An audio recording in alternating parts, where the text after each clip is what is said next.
வேற புஸ்தகத்தில் சங்கீதங்கள் என்று அருமையான ஒரு புஸ்தகம் இருக்கிறது. அதில் 50வது சங்கீதம் 15வது வசனம், அதை நான் வாசிக்கட்டுமா உங்களுக்காக?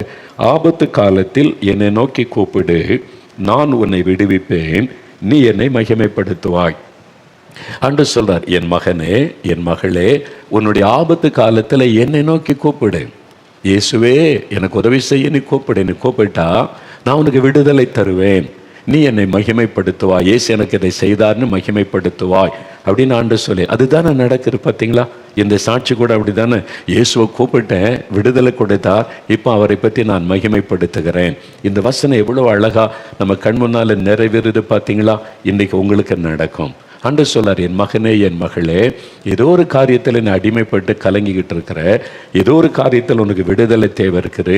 ஒருவேளை பாவம், மதுபான பழக்கம், போதை வஸ்துகள், புகைப்பிடிக்கிற பழக்கம், தவறான பழக்கங்கள், தவறான காரியங்கள் உன்னை அடிமைப்படுத்தி சமாதானத்தை கெடுத்து கொண்டிருக்கிறதா? மகனே, மகளே, நான் உனக்கு விடுதலை தர்றேன், நீ என்னென்னக்கு கூப்பிட்டா போது உனக்கு விடுதலை தருவேன்னு ஆண்டு சொல்கிறார். ஒருவேளை வியாதி, இதை தீர்க்க முடியாத வியாதின்னு சொல்கிறாங்க, வாழ்நாள் முழுதும் மாத்திரை சாப்பிடணுன்றாங்க, இது என்ன வாழ்க்கை, நீ கலங்குறீங்களா? அவங்க சொல்லட்டும், இயேசு உங்களுக்கு விடுதலை தருவார், நான் உனக்கு விடுதலை தர்றேன், சுகம் தர்றேன். ஆத்தரைட்டிஸ் சாட் சொன்னாங்கல்ல, லைஃப் லாங்க நீங்கள் மாத்திரை போடணும், சுகலாக்க முடியாது, அவ்வளவுதான். ஆனால் இயேசு விடுதலை கொடுத்துட்டார்ல, உங்களுக்கு விடுதலை தருவேன்னு வாக்கு கொடுக்குறார். மகனே, மகளே, நீ பயப்படாத, நான் உனக்கு விடுதலை, என்னென்னக்கு கூப்பிட்டா போதும், நான் உனக்கு விடுதலை தருவேன்னு சொல்கிறார். ஒருவேளை பயம், ஒரு கலக்கம், மரண பயம், அந்த சகோதரிக்கு இயேசு விடுதலை கொடுத்தார்ல, பொல்லாத ஆவி வந்து பயமுறுத்தது, சர்ப்பத்தின் ஆவி, உடம்புல சர்ப்பம் நெளிகிற மாதிரி, இதெல்லாம் பிசாசனுடைய கிரியைகள். பாம்பு நெளிகிற மாதிரி, அதெல்லாம் பிசாசனுடைய கிரியைகள் தான். பைபிளில் சொல்லியிருக்க, பழைய பாம்பாகிய வலு சர்ப்பம் மனிதர்களை வஞ்சுக்கும் ஏமாற்றுன்னு சொல்லி பயமுறுத்துது. பார்த்தீங்களா, இந்த பாம்பின் ஆவி வந்து அவங்கள தூங்க விடலை, பயமுறுத்துது, மென்டல் மாதிரி ஆக்கி விட்டது. இயேசு விடுதலை கொடுத்துட்டார்ல. இன்னைக்கு மனிதர்களை பயப்படுத்தி அடிமைப்படுத்துவதுதான் பிசாசனுடைய காரியம். பயமுறுத்தி, நீ வந்து எனக்கு அதை செய்ய, இதை செய்ய, நான் சும்மா இருப்பேன் இப்படின்னு மக்களை அடிமைப்படுத்துவது அது பிசாசனுடைய காரியம். கடவுள் அப்படி செய்ய மாட்டார். கடவுள் அன்பானவரில் நம்மளை பிள்ளைகளை போல நேசிக்க, என் மகனே, என் மகளே, உங்களை பயமுறுத்தி நீ வந்து இதை செய், அதை செய், பரிகாரம் பண்ணு, இல்லாட்டவன் அப்படி பண்ணிடுவேன், அப்படிலாம் செய்ய, என்னை கூப்பிடு போதும், அவ்வளோதான். என்னை விசுவாசித்து அப்பா நீ கூப்பிடு, மகளே, மகனே, என்னை கூப்பிடு, நான் உனக்கு அற்புதம் செய்கிறேன். அதான் இயேசு. அவர் நமக்கு தகப்பன்ல, அவர் வந்து அதைத்தான் ஆண்டவர் சொல்லுகிறார். அப்போது ஏதோ ஒரு பிரச்சனை இருக்குது, குடும்பத்தில் பிரச்சனை, குழந்தையிலன்ற பிரச்சனை, ஐயா மக குடும்பம் சரியில்லை, பிரிஞ்சு கிடக்குது, மகன் குடும்பம் சரியில்லை, என் குடும்பத்தில் கடன் பிரச்சனை, இப்படி போராட்டமாக இருக்குது, ஏதோ ஒரு காரியம் விடுதலை வேணுமா? கடன் பிரச்சனை விடுதலை, பிள்ளைகள் வாழ்க்கையில் ஒரு விடுதலை, உடைந்து கிடக்கிற பிள்ளைகளுடைய குடும்பம் சரியாகணும், ஏதோ ஒரு விடுதலை உங்களுக்கு தேவைதானே அன்று சொல்லார். என் பிள்ளைகளே, என்ன நோக்கி கூப்பிடுங்க, உனக்கு என்ன பிரச்சனை, உனக்கு என்ன கஷ்டம், எதுக்கு நீ கலங்குற, எதுக்கு வேதனையில் இருக்கிற, என்னை நோக்கி கூப்பிடு, நான் உனக்கு விடுதலை தருவேன், உனக்கு சுகம் தருவேன், உன் பிரச்சனையை மாற்றுவேன். எந்த பிரச்சனையாக இருக்கட்டும், இயேசு தான். இல்லை சுகமளிக்கிறதுக்கு இந்த இயேசு, கடன் பிரச்சனை மாறுன்னா அந்த இயேசு, படிப்பில் ஞானம் கொடுக்கணும்னா இந்த இயேசு, அப்படிலாம் கிடையாது. ஒரே இயேசு தான்.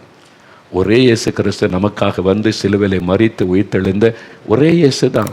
அவ்வளோதான். நால்மாடியில் ஒரு இயேசு, மெட்ராஸில் ஒரு இயேசு, அப்படிலாம் கிடையாது. எங்கும் ஒரே இயேசு தான்.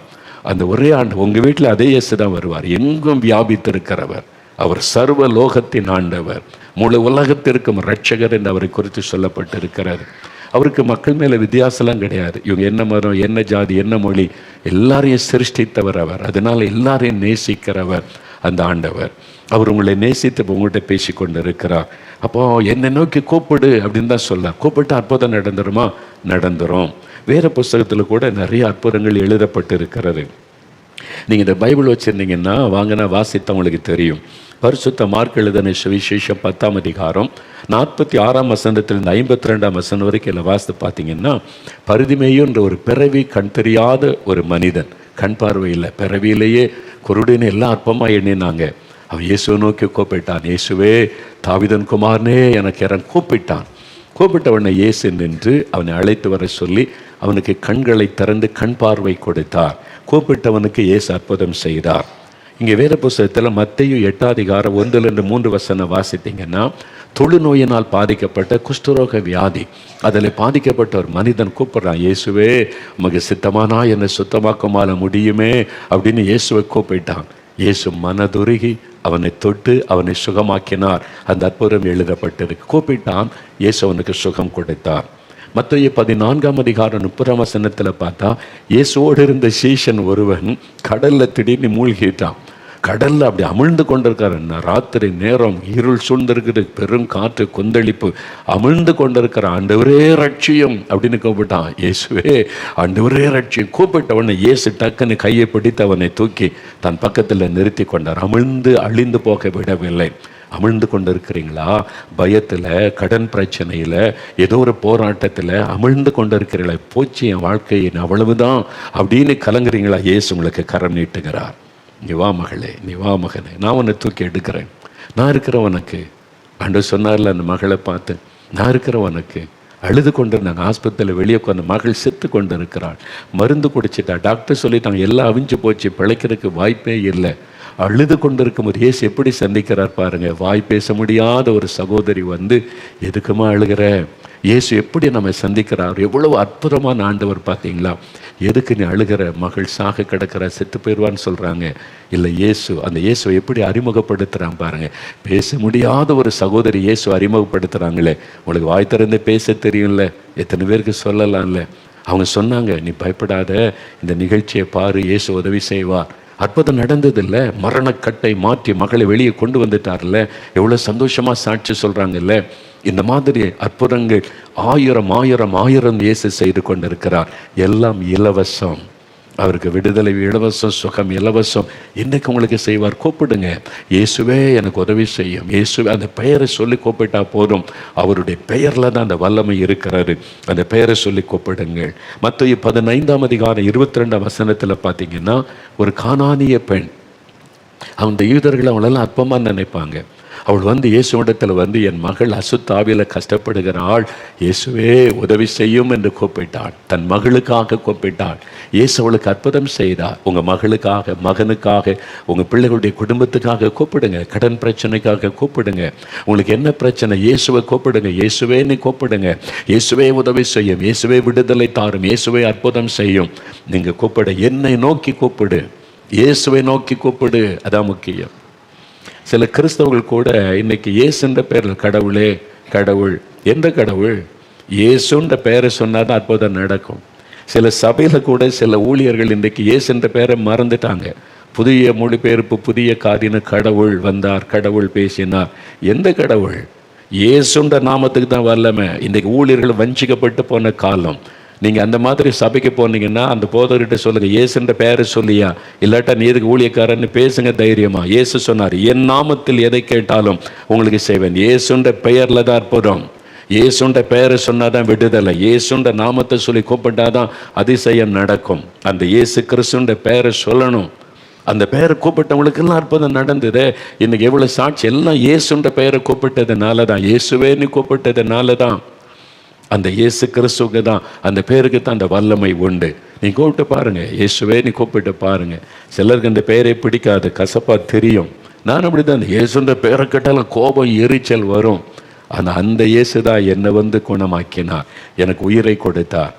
எனக்கு அன்பானவர்களே, அந்த இயேசு என்கிற பெயரை சொல்லி நீங்கள் கூப்பிடணும். நீங்கள் கூப்பிடணும். நீங்கள் கூப்பிட்டாலும் இயேசு அற்புதம் செய்வார். மோகன்லாஸை ஜெபிச்சாதான் அற்புதம் செய்வேன்னு இயேசு சொல்ல மாட்டார். உனக்கு ஒன்று வேணுமா, போ மோகன்லாஸ்கிட்ட போ, அவர் ஜெபம் பண்ண அற்புதம் செய்வேன் இயேசு சொல்லுவாரா? சொல்லவே மாட்டார். அப்படி யார்கிட்டையும் சொன்னதில்லை. நீ கூப்பிட்டாலாம் பதில் தர மாட்டேன்னு சொல்ல மாட்டார். நீங்கள் விசுவாசத்தோட இயேசுவனை கூப்பிட்டா உங்கள் ஜெபத்தை கேட்பார், உங்களுக்கு அற்புதம் செய்வார். உங்கள் வீட்டில் இருந்தே கூப்பிடலாம், அங்கேயே வந்து அவர் அற்புதம் செய்வார். பாருங்கள், சென்னையில் ஒரு ஐயா இருந்தாங்க, பால்ராஜின்னு ஒரு ஐயா. அவங்களுக்கு 35 வருஷமாக ஆஸ்துமா வியாதி. 35 வருஷம். எப்படி பாருங்கள் இழுக்கும். ஒரு நாளைக்கு 4 முறையாவது இந்த இன்ஹேலர், அப்படி உரிவாங்க தெரியுமா, இன்ஹேலர். ஒரு நாளைக்கு 4 முறையாவது குறைஞ்சது பண்ணணும், இல்லாட்டா வாழ முடியாது. அந்த அளவுக்கு அந்த ஆஸ்துமா வியாதியினுடைய ஒரு பாதிப்பு பாருங்கள். 35 வருஷம் ஆகிப்போச்சு. அவங்க நம்ம நிகழ்ச்சியை பார்த்துக்கிட்டே இருந்தாங்களா, நம்ம ஜெபிச்சு என்ன நடக்கும், நான் சாதாரண ஒரு மனிதன், நான் கூப்பிட்டாலாம் நடக்குமா அப்படின்னு நினச்சாங்க. இல்லை, நீங்கள் கூப்பிட்டாலும் இயேசு அற்புதம் செய்வார் அப்படின்னு சொன்ன உடனே அவங்க கை வைத்து இயேசுவேன்னு கூப்பிட்டாங்க. 35 வருஷமாக ஆஸ்துமா வியாதியில் கஷ்டப்பட்ட இந்த இழுப்பில் எனக்கு ஒரு விடுதலை கொடுங்க அப்படின்னு கூப்பிட்டாங்க. பார்த்தீங்களா, இயேசு பார்த்துக்கிட்டே இருக்கார், எப்போ கூப்பிடுவாங்க அற்புதம் செய்யலான்னு. கூப்பிட்ட உடனே ஒரு வல்லமை தொட்டது. அவங்க சொல்கிறாங்க, அவங்களுக்குள்ள இந்த ஆவி வெளியேறி போனதை உணர்ந்தாங்களே, ஏதோ ஒன்று தன்னை விட்டு வெளியேறி போச்சுது. அந்த ஆஸ்துமா வியாதி கொண்டு வந்த பொல்லாத ஆவி, சாத்தானின் ஆவி விலகிட்டு 35 வருஷம் வியாதி போயிட்டு. எவ்வளோ சந்தோஷம் இல்லை? துக்கத்தை சந்தோஷமாய் மாற்றுகிறவர் இயேசு. நீங்கள் இன்றைக்கு உங்களுடைய துக்கம் சந்தோஷமாக மாறும். பயப்படாதங்க, சொன்னு போகாதங்க, விசுவாசத்தோடு நீங்கள் கூப்பிடுங்க. இயேசு உங்களுக்கு அற்புதம் செய்வதை நீங்கள் பார்ப்பீங்க. சரி, இந்த இயேசுவை நோக்கி நான் கூப்பிடணும். எப்படி கூப்பிடுறது? என்ன எப்படி கூப்பிட்டா எனக்கு அற்புதம் செய்வார்? இந்த வசனத்தில் பாருங்கள், சங்கீதம் 50ஆம் சங்கீதத்தில் 15வது வசனம் தான் அப்படி வாசித்தோம். 2 சேர்த்து வாசிக்கணும். 14, 15, 2 வசனம் நான் வாசிக்கிறேன், கேட்குறீங்களா? நீ தேவனுக்கு ஸ்தோத்திர பலியிட்டு உன்னதமானவருக்கு உன் பொருத்தனைகளை செலுத்தி ஆபத்து காலத்தில் என்னை நோக்கி கூப்பிடு, நான் உன்னை விடுவிப்பேன், நீ என்னை மகிமைப்படுத்துவாய். இதான் ஆண்டவர் சொல்கிறார். அப்போ நீ ஆபத்து காலத்தில் இருக்க கூப்பிடுவதற்கு முதலாவது 2 காரியம் செய்யணுமா? முதல்ல அது என்னது? ஆண்டவர் சொல்கிறாரு, நீ தேவனுக்கு ஸ்தோத்திர பலியிட்டு நீ கூப்பிட வேண்டும். அப்படின்னா என்னது அப்படின்னு நினைக்கிறீங்களா? ஸ்தோத்திரம் சொல்லுவார். இப்போ ஒரு ஆளை பார்த்த உடனே, இப்போ நீங்கள் பார்க்குறீங்க, என்னை பார்த்த உடனே தோத்துறையான்னு சொல்கிறீங்களே, அது என்னத்தை? எனக்கு உங்களை பார்த்த உடனே தோத்துறோம் அப்படி சொல்கிறோம். அது மாதிரி ஆண்டவருக்கு ஸ்தோத்திரம் சொல்லுவது, ஆண்டவரை துதிப்பது, அது எப்படி அப்படின்னு கேட்டால், இப்போ முதலாவது, இயேசு கிறிஸ்து உங்களை நேசிக்கிறார். உங்களுக்கு சந்தேகம் இருக்குதா? அவர் நேசிக்கிறதுனால தான் உங்கள்கிட்ட பேசிக்கிட்டு இருக்கிறார். இயேசுவே என்னை நேசிக்கிறதற்காக உமக்கு ஸ்தோத்திரம் அப்படி சொல்லணும். இயேசு கிறிஸ்து உங்களை குணமாக்க விரும்புகிறார், அதனால தானே இந்த மாதிரி செய்தியெல்லாம் உங்களுக்கு தருகிறார்.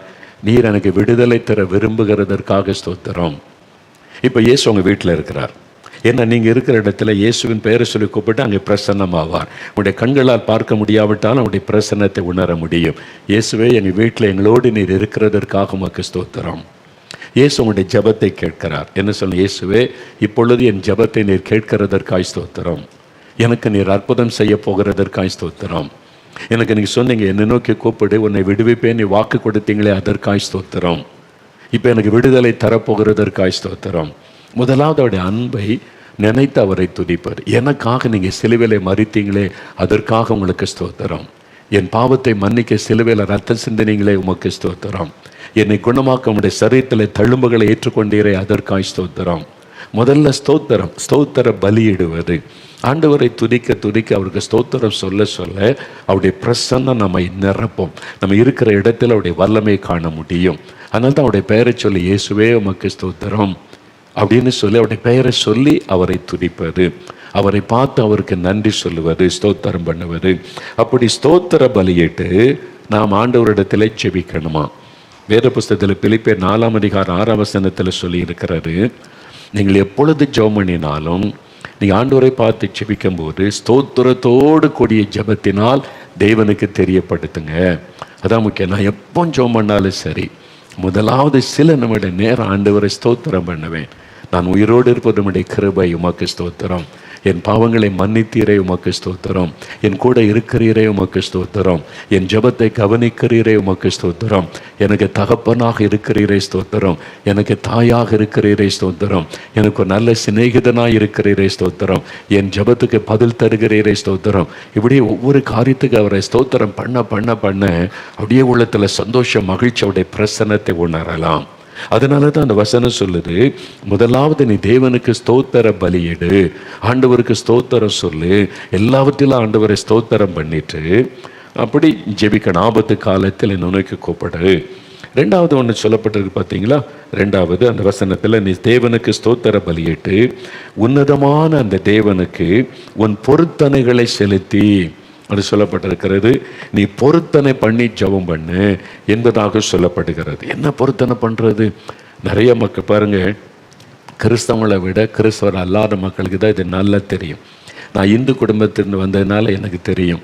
எங்கள் குடும்பத்தில் நான் பிரார்த்தனை பண்ணால் இதை செய்வோம், அதை செய்வோம், கடவுளுக்காக அதை செய்வோம், ஏதாவது செய்வோம். நீ பொருத்தனை பண்ணி பிரார்த்தனை பண்ணுறது, ஜெபிக்கிறது, வேண்டுதல் செய்வது, அதான் ஆண்டவருக்காக ஏதாவது செய்ய பொருத்தனை பண்ணி. இப்போ 1 சாமுவேல் 1ஆம் அதிகாரம் 11ஆம் வசனத்தில் ஒரு பெண், அன்னாள் என்கிற ஒரு பெண் வந்து தேவாலயத்தில் வந்து ஆண்டவருக்கு முன்னாலே பிரார்த்தனை பண்ணுகிறாங்க.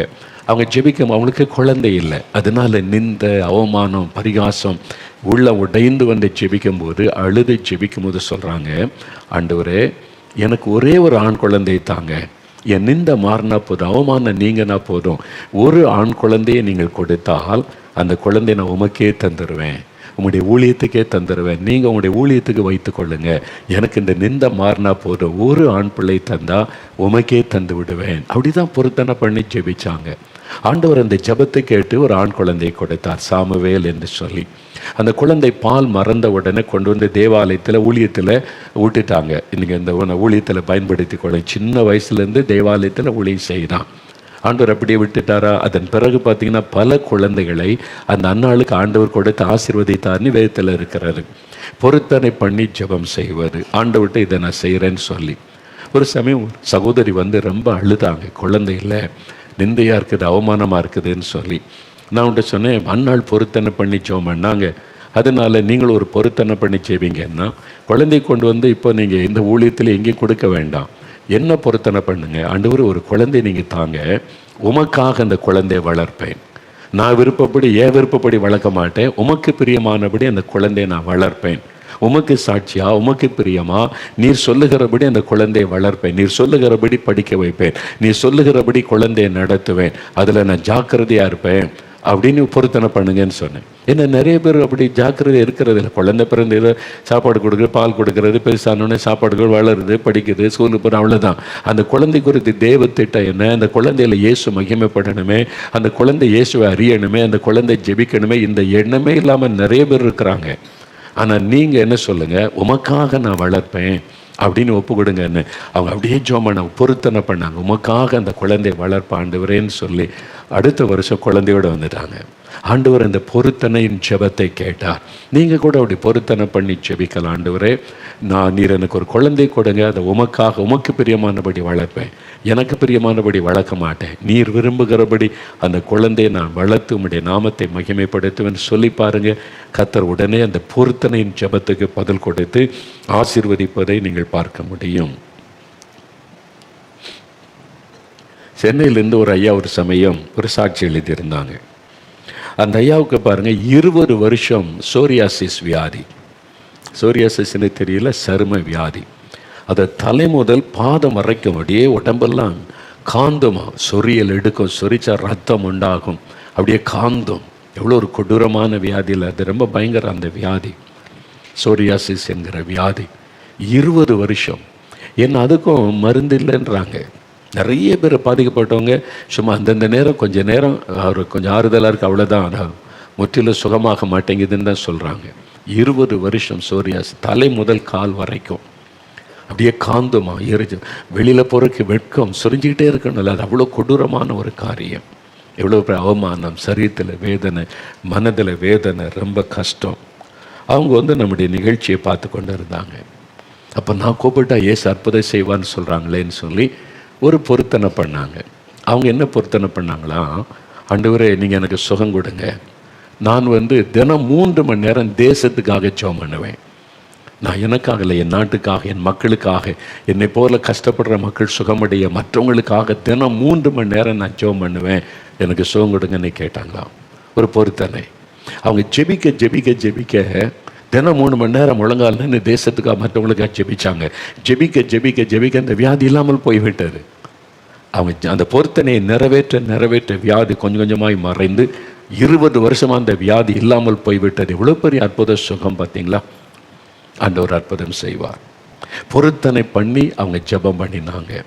உங்களுடைய ஜெபத்தை கேட்டு நீங்கள் பொருத்தனை பண்ணி ஜெபிக்கும் போது, ஆண்டவரே நான் வந்து 1 மணி நேரம் ஜெபிக்கிறேன் மற்றவங்களுக்காக, தேசத்துக்காக, நான் மற்ற மக்கள் ரட்சிக்கப்படணும், ஆசீர்வதிக்கப்படணும், விடுதலை பெற நான் ஜெபிக்கிறேன். அது ஒரு பொருத்தனை. நீங்கள் பொருத்தனை பண்ணி ஜெபிக்கலாம். ஒருத்தர் வந்து ஒரு சாட்சி சொல்ல வந்தாங்க, ஏசு எனக்கு இந்த வியாதியிலேருந்து சுகம் கொடுத்தார், இத்தனை வருஷம் இருந்துச்சு வியாதியிலேருந்து, நான் பொருத்தனை பண்ணணுன்னு ஒரு பெரிய பார்சல் கொடுத்தாங்க. என்னதுன்னு பைபிள், அதில் 20 பைபிள் இருக்குது அப்படின்னு. இது என்ன மற்றவங்களுக்கு கொடுங்க, நான் பொருத்தனை பண்ணி ஏசு எனக்கு சுகம் கொடுத்தா ஒரு பைபிள் இல்லாத 20 பேருக்கு வேத புஸ்தகத்தை வாங்கி கொடுப்பேன். பார்த்தீங்களா, பொருத்தனை பண்ணி ஜெபித்தாங்க. அது மாதிரி நிறைய பேர் கொண்டு வந்து கொடுத்து நிறைய பேருக்கு அதை கொடுத்துருக்கிறோம். ஆண்டவர் அறிந்து கொள்ள விரும்புகிறவங்களுக்கு ஆண்டவர் அந்த பொருத்தனின் ஜெபத்தை கனப்படுத்துகிறார். சிலர் பொருத்தனை என்ன பண்ணுவாங்க தெரியுமா? திறப்பின்வா ஜெபத்தில் போய் சாட்சி சொல்லிடுறான், ஆண்டவரே எனக்கு சுகம் கொடுங்க. அது ஒரு பொருத்தனை தான். ஆனால் நிறைய பேர் பண்ணுற பொருத்தனை தான். இது செலவில்லாத பொருத்தனை இல்லை, எந்த செலவுமே கிடையாது. இப்போ நீங்கள் 10 பைபிள் வாங்கி கொடுக்குறேன் அப்படின்னா செலவு பண்ணணும். தேசத்துக்கு 1 மணி நேரம் ஜெபிக்கிறேன்னா முழங்கால் போடணும், நீங்கள் தியாகம் பண்ணி ஜெபிச்சு ஆகணும். உமக்காக குழந்தை வளர்ப்பனா ஒவ்வொன்றிலும் கவனம் செலுத்தி ஆண்டவர்கிட்ட கேட்டு செய்யணும். நீர் என்ன சுகம் கொடுங்க, திறப்பின் வாசலில் சாட்சி சொல்லிடுறேன் அப்படின்னா ஒரு செலவும் இல்லை, கஷ்டமும் இல்லை. அதனால் சிலர் சண்டை போட்டுக்கிட்டு பண்ண பொருத்தனை பண்ண எனக்கு சாட்சி சொல்ல இடம் கொடுங்க அப்படின்னு. எல்லாருக்கும் சாட்சி சொல்ல நேரம் கொடுக்க முடியாது. அவ்வளோ அற்புதங்களை இயேசு செய்கிறார். கொஞ்சம் பேருக்கு தான் வாய்ப்பு கொடுக்க முடியும் டைம் கருதி. ஆனால் சிலர் நான் பொருத்தனை பண்ணிட்டேன் அப்படின்பாங்க. சிலர் பொருத்தனை பண்ணதை மறந்துடுவாங்க. அந்த ஒரு அற்புதம் செய்த பிறகு மறந்துடுவாங்க. அது ரொம்ப ஆபத்து. அப்படி இல்லைன்னா பொருத்தனை பண்ணக்கூடாது. கட்டாய பொருத்தனை பண்ணாதான் இயேசு அற்புதம் செய்வார் என்பது அல்ல. விசுவாசத்தோடு ஜெபிச்சால் அற்புதம் நடக்கும். ஒரு தாயார் ரொம்ப வேதனையோடு ஜெபிக்க வருவாங்க. ஐயா இது மாதிரி கஷ்டம் ஐயா, குடும்பத்தில் இருக்கு, ஜெபிங்க, அது ஜெபிங்க. சரின்னு ஜெபிச்சு அனுப்புவோம். உடனே மறுபடியும் வருவாங்க. இப்படி பல மாதங்கள் தொடர்ச்சியாக வந்தாங்க. இப்படி பார்க்கும் போதெல்லாம் இப்படி சொல்லுவாங்க, ஏன் இவங்க ஜெபிக்கிறாங்க, காரியம் நடக்க மாட்டேங்குதுன்னு சொல்லி ஒரு நாள் அவங்களுக்கு சின்சியராக ஆண்டவரை பார்த்து கேட்டேன். அவ்வளோ பாரத்தோடு இந்த தாய் அழுகிறாங்க, ஏன் ஆண்டவரை நீங்கள் செய்யக்கூடாது? அப்போ ஆண்டவர் சொன்னார், இவள் என்னிடத்தில் பண்ணின பொருத்தனையை நிறைவேற்றவில்லை. அவள் என்ன பொருத்தனை பண்ணினாள் என்று கேள். அது நிறைவேற்றாததுனால அவள் இந்த வேதனை அனுபவிக்கிறாள் என்று.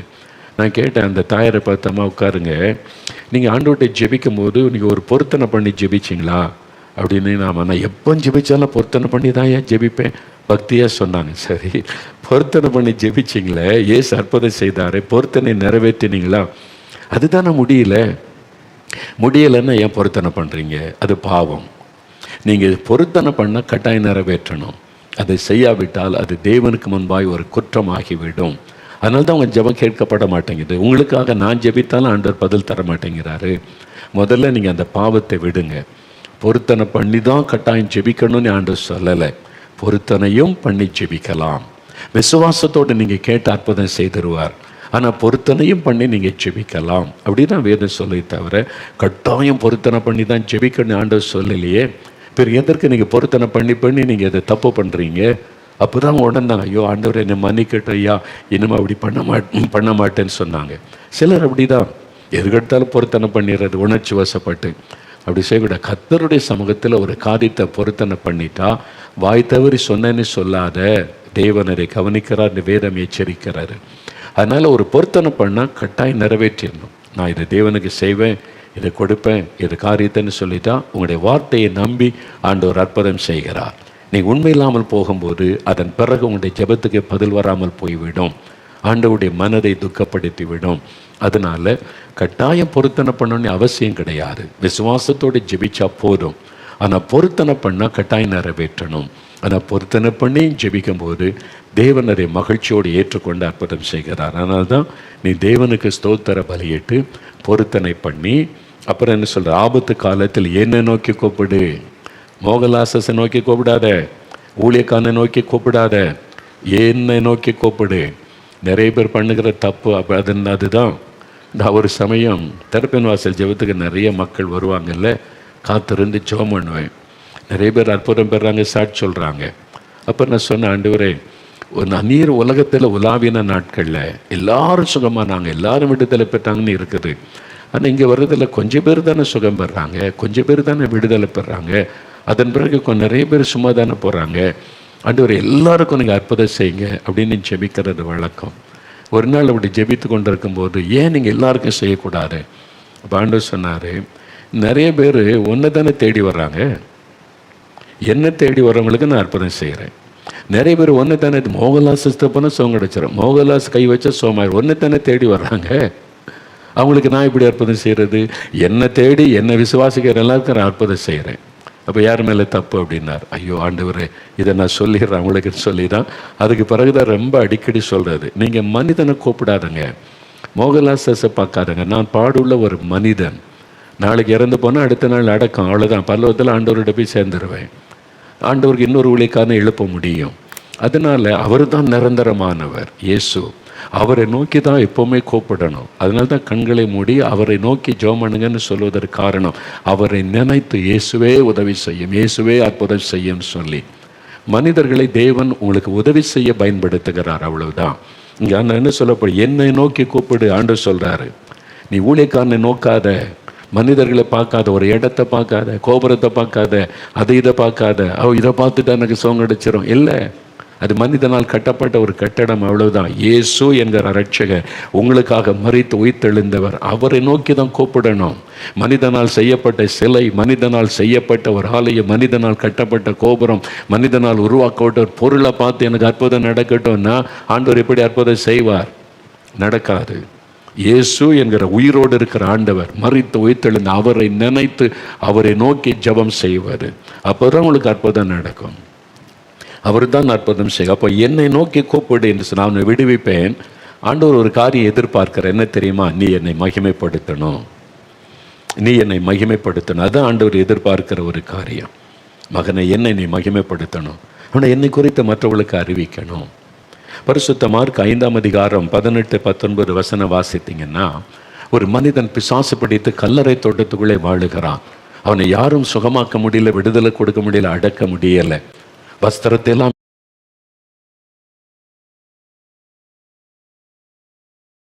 போதுமான சுகம் கொடுத்துட்டா. அவனுக்கு வஸ்திரம் கொடுத்து நீ உடுத்திக்க அப்படின்னு. அதான் இயேசு. வஸ்திரத்தை உரிந்து கொள்வது பிசாசு, வஸ்திரத்தை கொடுத்து உடுத்தி வைக்கிறவர் ஆண்டவர். ரெண்டுக்குள்ள வித்தியாசத்தை அறிந்து கொள்ளுங்க. வஸ்திரத்தை உரிகிறவன் பிசாசு. ஒரு இடத்துக்கு ஜெபத்துக்கு போனவன் சொல்கிறாங்க, என் மகள் வஸ்திரத்தெல்லாம் உறிஞ்சி போட்டு ரோட்டில் ஓடுகிறாயா, எவ்வளோ வேதனை இல்லை. அது யார் செய்வா? பிசாசு. வஸ்திரம் இல்லாமல் ஒருத்தனை நடக்க வைக்கிறான், வஸ்திரம் எல்லாம் கழட்டு, அப்படி சொல்லுகிறவர் அல்ல கடவுள். நல்லா உடுத்தி அழகாக வந்து நெல்லே, அதுதான் கடவுள். ரெண்டுக்குள்ள வித்தியாசத்தை நீங்கள் புரிந்து கொள்ள வேண்டும். பக்தின்ற பெயரில் இன்னைக்கு பிசாசு பயங்கர ஆட்டம் போட்டு கொண்டு இருக்கிறான். அப்படிதான் பாருங்கள், இந்த மனிதனை பைபிள் இருக்குது, அவன் வஸ்திரத்தை உறிஞ்சிட்டான். ஆனால் இயேசு அவனை குணமாக்கி வஸ்திரங்கள் உடுத்திக்க, நீ நல்ல உடுத்திக்க தம்பி, உடுத்தி அவனை வந்து நல்ல மனுஷன். அப்போ தான் எல்லோரும் பக்கத்தில் வர முடியும். அவனை பார்க்குறான், அவன் சொல்கிறான் வந்து, இயேசுவே நான் உன் கூடவே இருப்பேன், நான் உன் வீட்டை போக மாட்டேன், உன் கூடவே வருவேன்னு சொல்கிறான். இயேசு சொல்லுகிறார், இல்லை தம்பி, நீ போ, உன் ஜனத்திடத்தில் போ. கடவுள், அதாவது தேவன் உனக்கு இறங்கி செய்த நன்மைகளுக்காக நீ எல்லாருக்கும் போய் சொல், உனக்கு செய்ததை எல்லாருக்கும் அறிவி என்று இயேசு சொல்லி அனுப்புகிறார். அவன் போகிற இடம்லாம் சொல்கிறான், நான் நிர்வாணமாக இந்த மாதிரி பிசாசினால் கடந்த இயேசு என்னை குணமாக்கி எனக்கு வஸ்திரம் கொடுத்து நல்ல மனிதனாக என்னை மாற்றிவிட்டார் என்ற மகிழ்ச்சியோடு சொல்லுகிறான். அதுதான் இயேசு கிறிஸ்து கொடுக்குற சந்தோஷம். பார்த்தீங்களா? அவனுக்கு எவ்வளோ பெரிய சந்தோஷம். அவனை பார்க்குறவங்களாம் சந்தோஷம். அப்படியா, ஐயோ இவனை ஒரு காலத்தில் பார்க்கவே முடியாது, ட்ரெஸ் எல்லாம் கழட்டி போட்டு நிர்வாணமாக ஓடுவான், பிசாசு அவனை ஆட்கொண்டு வந்து இப்போ இவ்வளோ அழகாக நீட்டாக இருக்கிறானே. அதுதான் இயேசு, உங்களை உடுத்து வைத்து அழகு பார்க்கிறவர். அன்று சொல்ல, நீ போ, மற்றவங்களுக்கு போய் சொல் என்பதாக. அதான் அவர் எதிர்ப்பாக, அவரை மகிமைப்படுத்துங்கள். நீங்கள் சொன்னால் என்ன நடக்கும்? இன்னும் 4 பேர் நன்மை பெறுவாங்க. பார்த்தீங்களா, ஒரு சகோதரி சாக போனாங்க, பஸ்ஸில் ஏறி சாக போகிறாங்க, அழுதுகிட்டே இருக்காங்க, தற்கொலை பண்ணி சாக போகிறாங்க. ஒருத்தர் சொல்கிறாங்க, ஏமா அழுதுகிட்டு இருக்க, தற்கொலை பண்ணி சாக போகிறேன், ஏன் சாகணும்? இயேசுகிட்ட போ, உனக்கு உதவி செய்வா, உனக்கு விடுதலை. இயேசுகிட்ட வந்தாங்க, விடுதலை பெற்றுட்டாங்களே, எனக்கு எவ்வளோ சந்தோஷமாக சாட்சி சொல்கிறாங்க. அப்போ இயேசு அவங்க சொல்லாமல் இருந்திருந்தா அவங்க தற்கொலை பண்ணி செத்துருப்பாங்களே. அதனால தான் இயேசு சொல்லுகிறான், எல்லாருக்கும் சொல்லு, உன்னை போல் கஷ்டப்படுறவங்க எத்தனையோ பேர் இருக்கிறாங்க, உன்னை போல் பாவத்தில் சாபத்தில் கஷ்டப்பட்டு மரணத்தை நோக்கி போகிறவங்க எத்தனையோ பேர் இருக்கிறாங்க. நீ என்னை மகிமைப்படுத்து, நான் உனக்கு செய்ததை மற்றவங்களுக்கு சொல்லு, அவங்களும் வந்து இந்த நன்மையை பெறட்டும் என்பதற்காகத்தான் ஆண்டவர் சொல்லுகிறார். பார்த்தீங்களா? நான் வந்து எனக்கு கொடுத்த சுகத்தை ஏன் சொல்கிறேன்? யாரையும் மதம் இதுவரைக்கும் நான் ஒருத்தரையும் மதம் மாறினதே இல்லை. என்னை தேடி எத்தனையோ பேர் வர்றாங்க செபிக்க.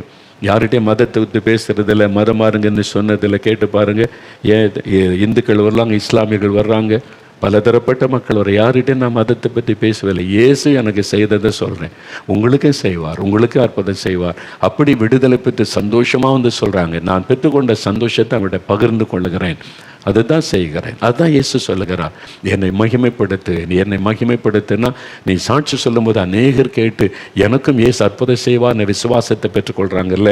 அப்போ ஆண்டவர் சொல்லுகிறார், என்னை நோக்கி கூப்பிடு மகனே, என்னை நோக்கி கூப்பிடு, நான் பக்கத்தில் தான் இருக்கேன், உன் வீட்டுக்குள்ளே தான் இருக்கேன், என் ஆஸ்பத்திரியில் படுத்திருக்கேன், அவன் படுக்க பக்கத்தில் தான் நிற்கிறேன்.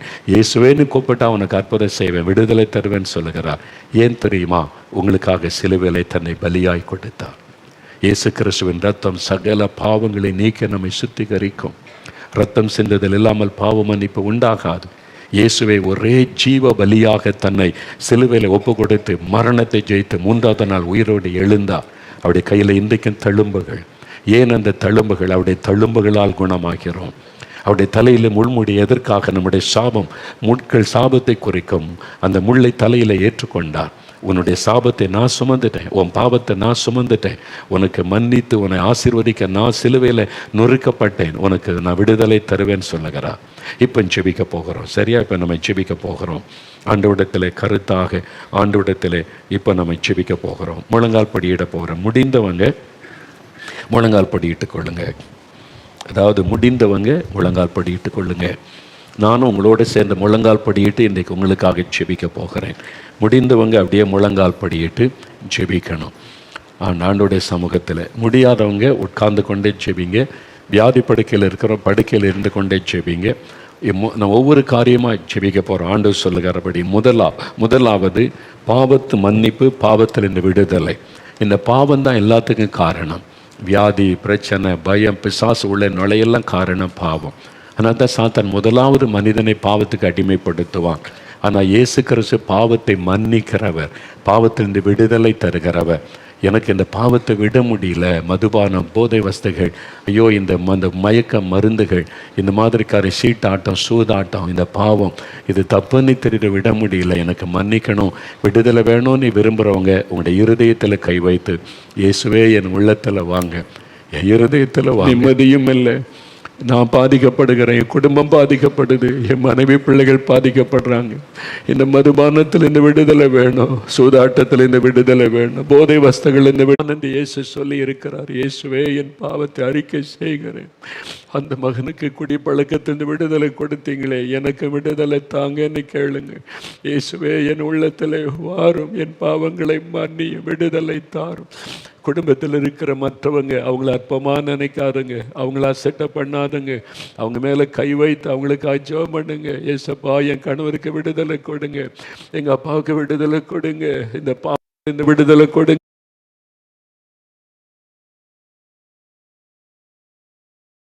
நீக்க நம்மை சுத்திகரிக்கும்.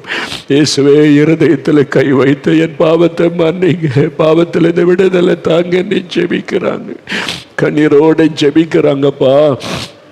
அப்பா கண்ணீரோடு ஜெபிக்கிற அந்த மகனுக்கு விடுதலை கொடுங்க, அந்த மகளுக்கு விடுதலை கொடுங்க.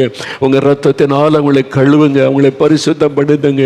அந்த பாவம் பரம்பரையாய் தொடர்ந்து வருகிற பாவம் அவங்களை விட்டு வெள்ளகட்ட முடிய ரத்தத்தினால அவங்களுடைய இருதயத்தை கழுவுங்க, சுத்திகரிங்க, விடுதலை கொடுங்க, விடுதலை கொடுங்க, விடுதலை கொடுங்க.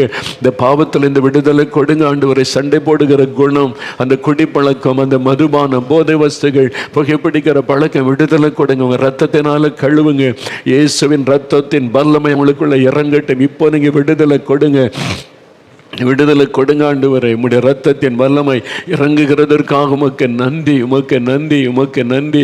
ரவிச்சந்திரன், உங்களுடைய ஜெபம் கேட்கப்பட்டது. ரவிச்சந்திரன், என் பாவமும் மன்னிக்கப்படுமா, என்னால் இந்த பாவத்தில் இருந்து வெளியே வர முடியுமா நீ கண்ணீரோடு ஜெபிக்கிறீங்க. இயேசு உங்களுடைய பாவத்தை மன்னித்து விட்டார். இனி பாவம் செய்யாத மகனே, நான் உனக்கு விடுதலை தருகிறேன் என்று உங்களுடைய சமாதானத்தினால் உள்ளத்தை நிரப்புகிறார். இயேசுவுக்கு நன்றி சொல்லுங்க, நன்றி சொல்லுங்க. கர்த்தருக்கு ஸ்தோத்திரம் உண்டாவதாக. தேங்க்யூ லார்ட், உமக்கு ஸ்தோத்திரம், உமக்கு நன்றி, உமக்கு நன்றி, ஸ்தோத்திரம். எல்லா வலதுகரமாய் தங்க. இயேசுவே என்னை தொட்டதற்காய் ஸ்தோத்திரம், எங்கள் ஜெபத்துக்கு பதில் தந்துவிட்டு நன்றி. சுகம் கொடுத்ததற்காய் ஸ்தோத்திரம், விடுதலை கொடுத்ததற்காய் ஸ்தோத்திரம். நான் உம்மை மகிமைப்படுத்துவேன். உமக்கு நன்றி, நன்றி, நன்றி. இயேசுவின் நாமத்தில் ஜெபிக்கிறோம் பிதாவே. ஆமேன், ஆமேன்.